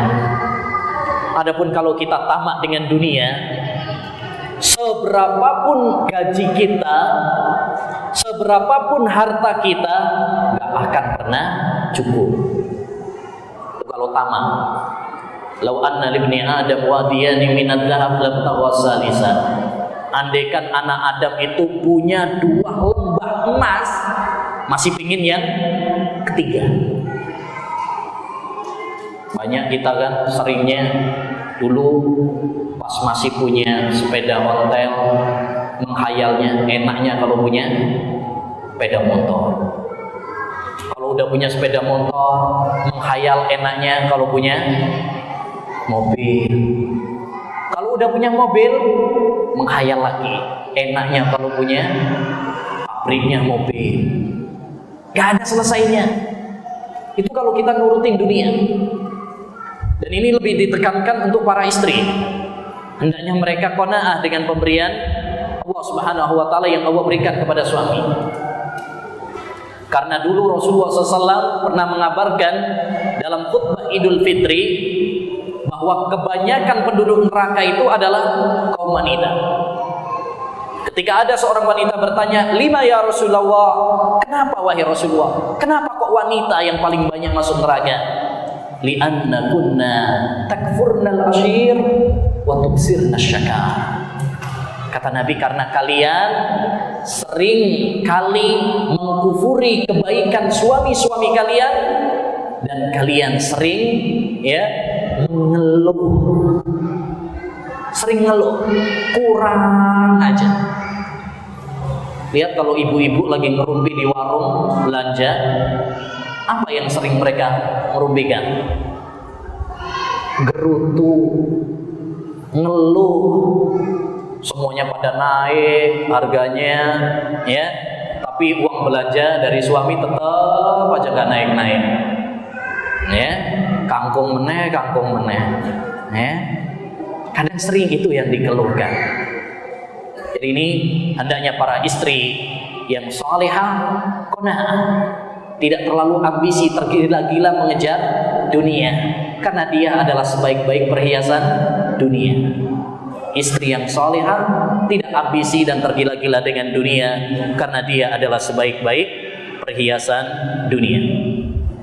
Yang keempat, ayyuhal ikhwah, di antara kiat menuju rumah tangga bahagia sampai ke surga adalah saling membantu dan melengkapi.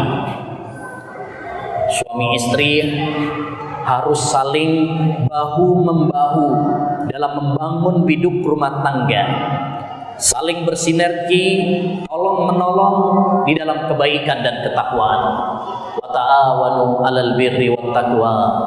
Tolong-menolonglah kalian dalam kebajikan dan dalam ketakwaan. Bahkan menariknya, dalam surat Al-Baqarah ayat 187, Allah Subhanahu wa ta'ala menggambarkan suami istri itu dengan apa? Dengan pakaian. Hunna libasul lakum wa antum libasul lahunna. Mereka para istri itu adalah ibaratkan pakaian untuk kalian wahai suami. Dan kalian wahai para suami ibaratkan pakaian untuk para istri. Digambarkan suami istri itu dengan pakaian. Emang kenapa suami istri digambarkan seperti pakaian? Apa hubungannya suami istri dengan pakaian? Hubungannya, ayyuhal ikhwah, karena pakaian itu memiliki 3 fungsi yang paling penting. Pertama, fungsi pakaian adalah melindungi kita dari terik panas dan hujan. Coba kalau kita nggak pakai pakaian, kalau panas kepanasan, kalau hujan kedinginan, kan gitu. Dengan kita berpakaian, kita akan terlindungi. Demikian juga kita, suami istri itu harus saling melindungi. Suami melindungi istrinya, istri melindungi suaminya, dan yang paling penting adalah melindungi pasangan kita dari api neraka.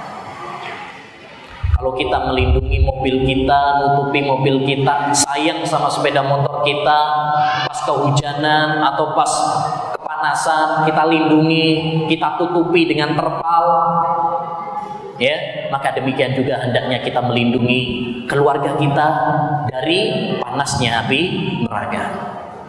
Yang kedua, fungsi pakaian yang kedua itu kan apa? Menutupi aurat, menutupi cacat. Kalau kita ada cacat, itu kalau pakai baju kan nggak kelihatan. Yang panuan, yang kutisan, ya itu kan nggak kelihatan kalau pakai baju. Itu salah satu fungsi pakaian. Maka demikian juga suami istri.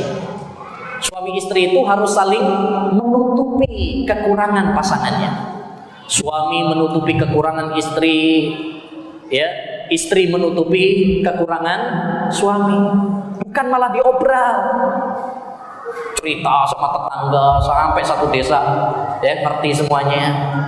Atau sekarang, ya, kita cerita, ngeluh, curhat di media sosial. Suami saya begini, istri saya begini, naudzubillah. Ini harus diwaspadai, ya. Karena sekarang ini, ya, media sosial ini sekali klik aja bisa sampai luar negeri, ya kan? Sampai luar negeri pada tahu. Jangan sampai dibocorkan. Aib keluarga itu bukan untuk dibocorkan. Kita tutupi, karena itu rahasia kita juga. Yang ketiga, fungsi dari pakaian itu apa?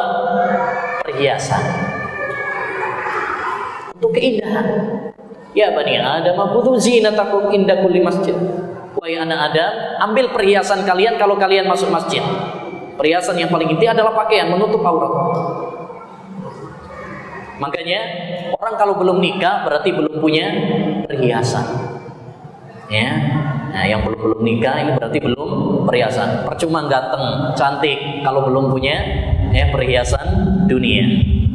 Nah, jadi ayyuhal ikhwah rahimani wa rahimakumullah,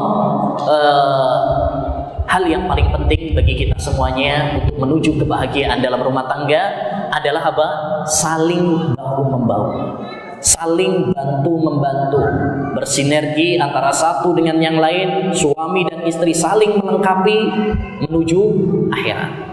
Rasulullah Shallallahu Alaihi Wasallam pernah bersabda, semoga Allah merahmati seorang laki-laki yang bangun di waktu malam hari, kemudian dia sholat malam, kemudian dia bangunkan istrinya untuk sholat malam. Kalau nggak mau bangun, dia perciki air, bukan disiram tuh ya, diperciki supaya bareng untuk sholat malam. Dan semoga Allah merahmati seorang istri yang bangun di malam hari, kemudian sholat, lalu membangunkan suaminya. Jika suaminya nggak bangun, diperciki, jangan disiram juga, malah ngamuk suaminya nanti. Baik. Kemudian bisa sholat bersama. Indah kehidupan suami istri jika masing-masing itu apa?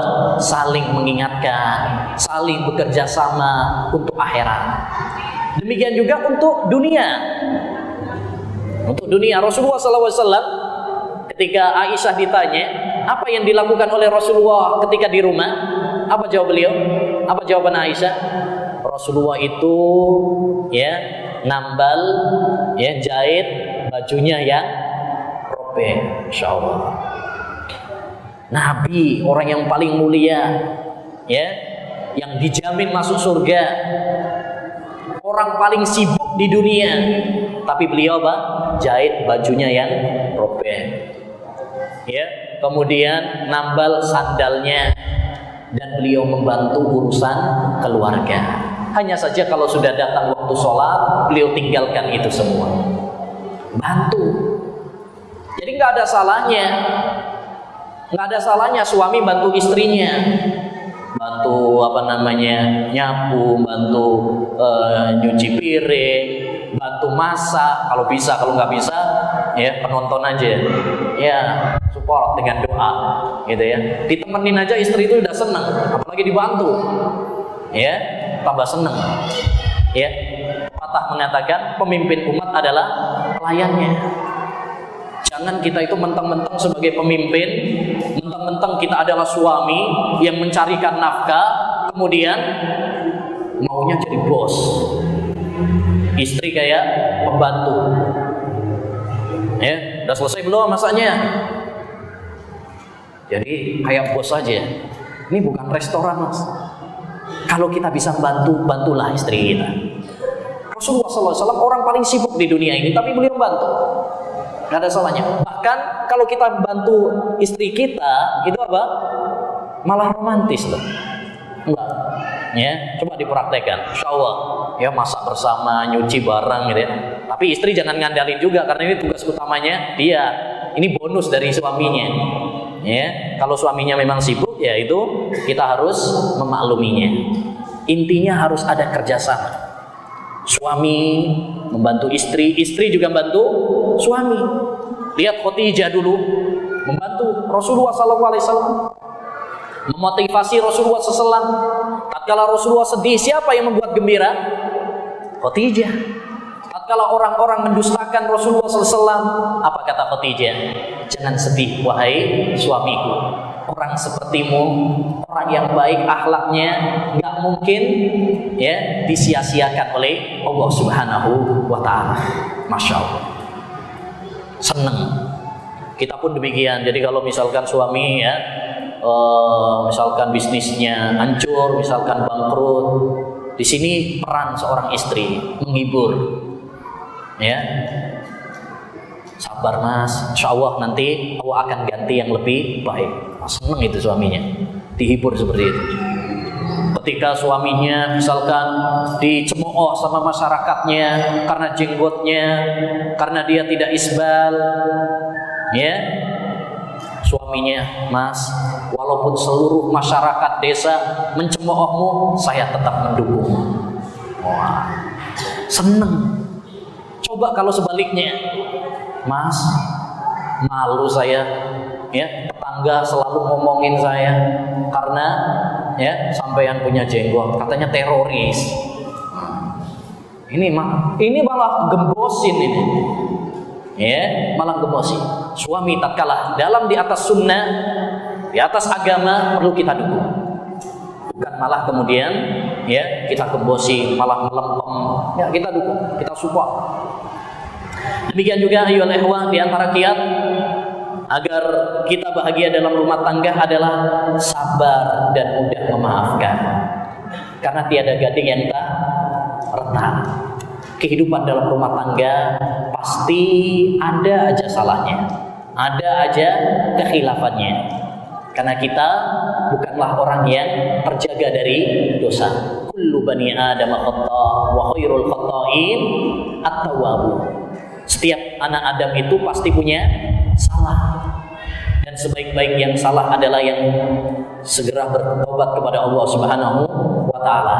Oleh karenanya, jika ada kita menjumpai kesalahan dari pasangan kita, hendaknya kita sabar dan mudah memaafkan. Jangan meluapkan emosi kita. Jangan meluapkan amarah kita. Lebih-lebih saya ingatkan, jangan gampang mengeluarkan kata tolak dan perceraian di saat kita terbawa emosi dan amarah. Karena kita nanti akan nyesel sendiri. Ya, jangan gegabah. Kaum laki-laki dijadikan oleh Allah Subhanahu wa taala pemimpin dalam rumah tangga karena Allah tahu bahwa laki-laki lebih memikirkan masa depan. Ya, dia lebih berpikir dengan cerdas. Ya, tidak terbawa oleh emosi, tidak terbawa oleh perasaan. Ya.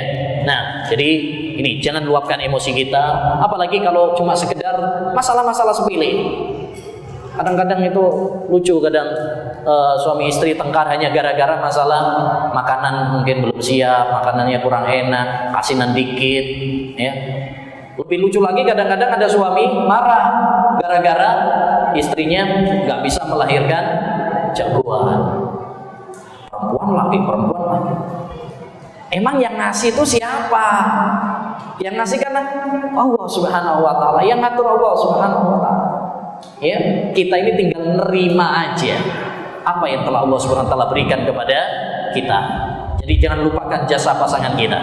Wala tansawul fadla bainakum. Jangan lupakan jasa orang yang pernah berbuat baik kepada kita. Suami kita, istri kita, dia adalah orang yang pernah berbuat baik kepada kita. Jangan pernah melupakan jasa mereka. Jangan balas air susu dengan air tuba. Ya, balaslah kebaikan mereka dengan ucapan terima kasih kepada mereka. Yang selanjutnya, waktunya habis ini ya. Kita ringkas saja. Kunci yang keenam adalah romantis. Romantis itu apa? Rokok makan gratis? Enggak. Romantis itu apa ya? Ya mesra, sayang, cinta.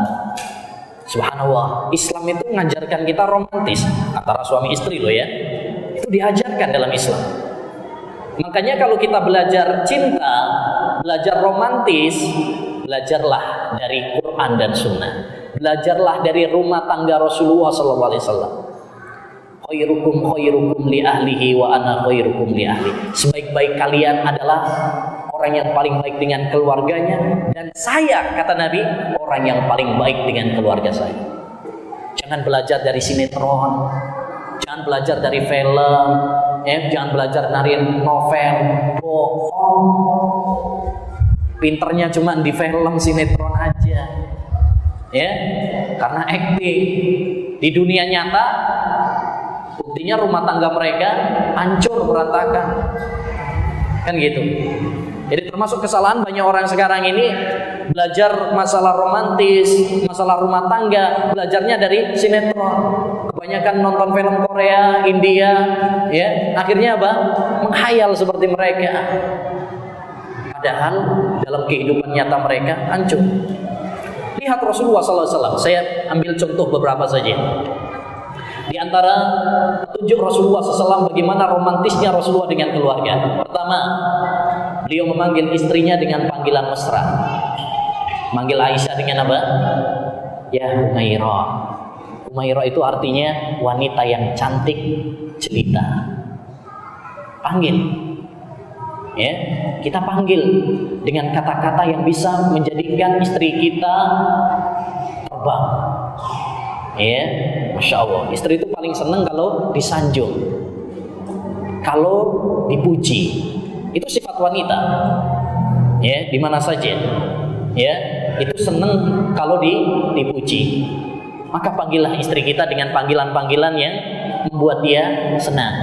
Panggil dia dengan cantikku, ya, bidadariku, sayangku, boleh. Kadang orang itu manggil sayang, manggil cantik kalau pas pacaran.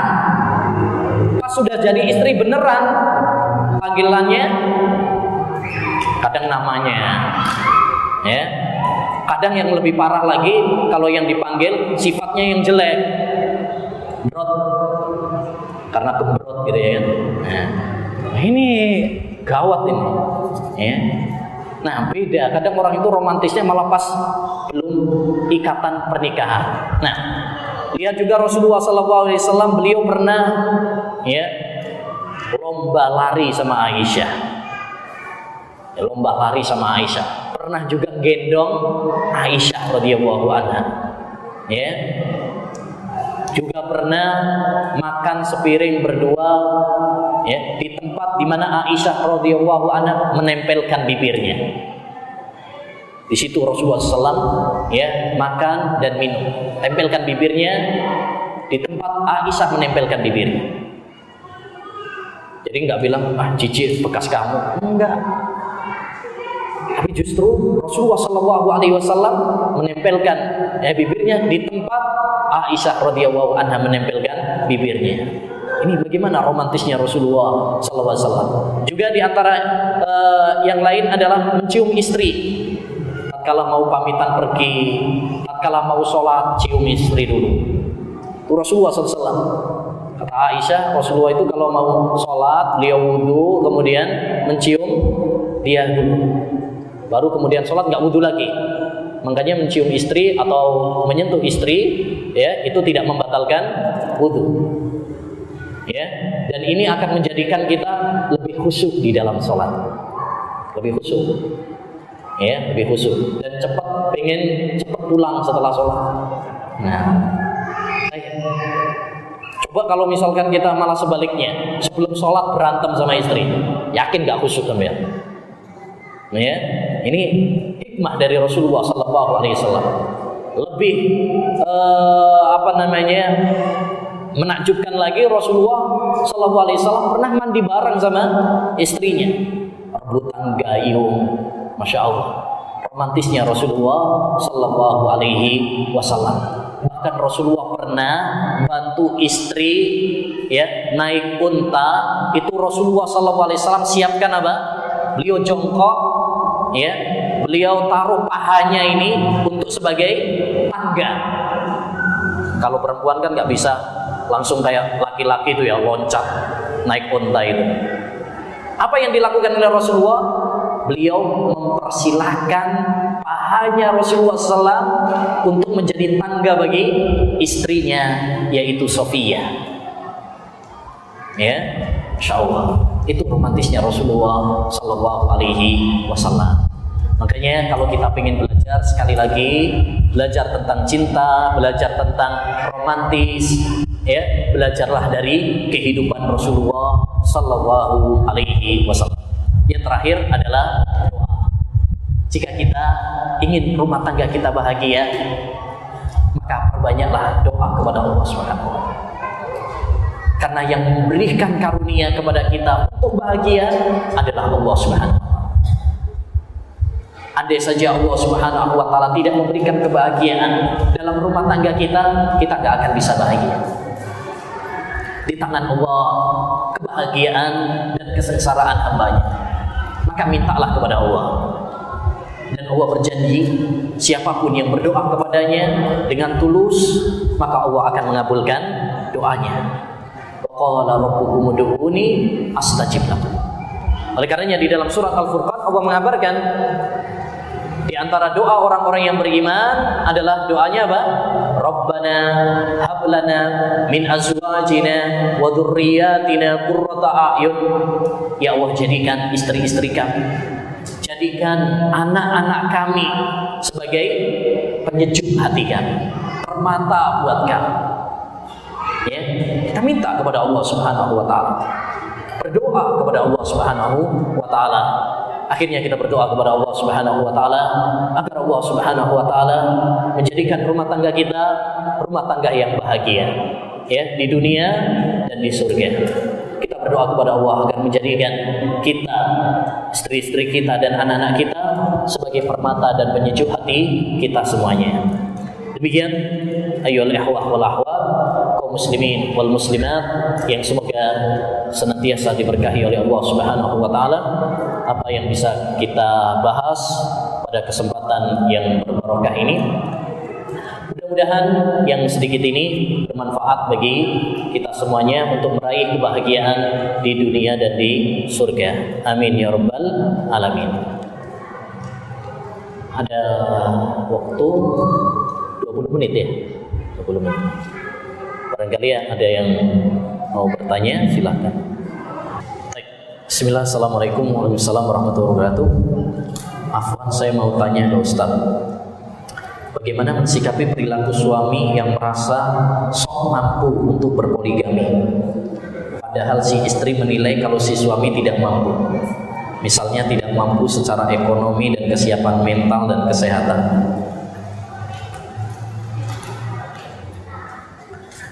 Bicara tentang poligami ini panjang, ini nggak ada ujungnya ini ya. Saya sebenarnya nggak pinter bahas poligami karena belum praktek ya. Tapi secara umum, ayyuhal ikhwah wal akhwat, ya, dalam menyikapi poligami memang kita harus bersikap tengah-tengah, ya, bersikap tengah-tengah. Tidak mengingkari seperti orang-orang liberal yang anti terhadap poligami, bahkan menganggap bahwasanya poligami ini adalah bertentangan dengan hak asasi manusia, bertentangan dengan kebebasan kaum wanita, zalim kepada kaum wanita dan sebagainya. Maka ini ya salah. Karena Allah Subhanahu wa taala membolehkannya. Dan apa yang dibolehkan oleh Allah, yang disyariatkan oleh Allah Subhanahu wa taala, pasti itu membawa maslahat bagi kita. Fankihu ma taba lakum minan nisa masna wa sulasa wa ruba. Nikahilah wanita-wanita yang baik 2, 3 atau 4. Kita tidak boleh mendustakannya, tidak boleh menganggap ini adalah hukum yang zalim bagi kaum wanita. Karena siapa yang mengingkarinya berarti dia telah menentang hukum Allah Subhanahu wa taala yang paling tahu tentang kemaslahatan manusia, termasuk kemaslahatan kaum Hawa. Tapi yang kedua yang perlu kita cermati juga, ada golongan yang terlalu gampangkan poligami.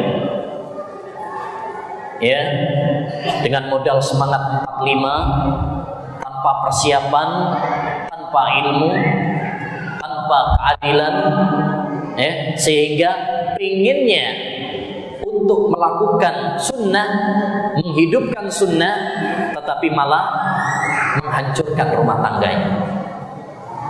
Sehingga sering terjadi kasus, ya, suami nikah lagi, yang satu lepas, yang satu lagi, yang satunya lepas, cerai. Ya, kita pingin untuk menambah, tetapi malah bukan menambah, malah hilang, hancur rumah tangganya. Oleh karenanya, bagi para suami yang ingin melakukan poligami, ya, hendaknya mempersiapkan diri secara ilmu, ya, secara perekonomian, secara psikologis kepada para istri, ya, kepada istri pertama, istri kedua, keluarga. Ini perlu persiapan, ya, sehingga kita ingin, ya, mengharapkan kemaslahatan untuk semuanya, ya, untuk semuanya. Lebih bagus lagi kalau kita poligami itu istri kedua dicariin sama istri yang pertama. Istriku menikahkanku, kan itu ada judul buku seperti itu. Nah, itu bagus itu. Karena seringkali antara satu yang kedua ini persaingan tidak sehat, sehingga malah menimbulkan keretakan dalam rumah tangga. Tentu ini adalah sesuatu yang tidak kita inginkan bersama, ya. Nah, jadi kita mensikapinya secara adil, tidak memihak kepada suami atau kepada istri. Tapi ingat, wahai para istri, bahwa hak poligami itu adalah hak suami. Ya, suami yang mempertimbangkan, bukan istri. Ya, bukan istri. Yang kedua, bagaimana kriteria indikator seorang istri dikatakan sudah durhaka, huluk kepada suaminya? Apakah ada timbangan syariatnya atau murni sesuai kehendak penilaian suami? Kalau menurut suami yang notabene secara umum, ini kepanjangan ini. Bagaimana kriteria indikator seorang istri dikatakan durhaka kepada suaminya? Jika dia menentang, ya, melawan suaminya dalam hal-hal yang tidak bertentangan dengan syariat. Tadi sudah kita sebutkan bahwa hukum asal seorang istri itu adalah harus taat kepada suaminya. Jika seorang istri tidak mentaati, ya, perintah-perintah suaminya, padahal itu tidak bertentangan dengan syariat, apalagi itu adalah sesuai dengan perintah Allah Subhanahu wa taala, justru dia malah nantang suaminya, ini yang dinamakan apa? Nusyuz. Ya, wanita-wanita atau istri-istri yang durhaka. Ya, istri-istri yang durhaka, karena nusyuz itu diambil dari kata irtifa, naik. Jadi dia yang melebihkan dirinya dari suaminya. Harusnya kan istri itu adalah di bawah kepemimpinan suami. Ar-rijalu qawwamuna 'alan nisa. Ya, suami itu adalah pemimpin bagi kaum wanita. Kalau dia yang memposisikan dirinya sebagai pemimpin, ya, dia yang malah merintah suaminya yang harus nurut sama dia, ini berarti sudah nusyuz. Apapun yang dikatakan oleh suaminya nggak pernah didengerin, nggak pernah ditaatin, ini yang namanya nusyuz. Wallahu a'lam. Sudah ini? Nah, nggak ada lagi. Kita tutup dengan doa kafaratul majlis. Subhanakallahumma bihamdika asyhadu an la ilaha illa anta astaghfiruka wa atubu ilaik. Assalamualaikum warahmatullahi wabarakatuh.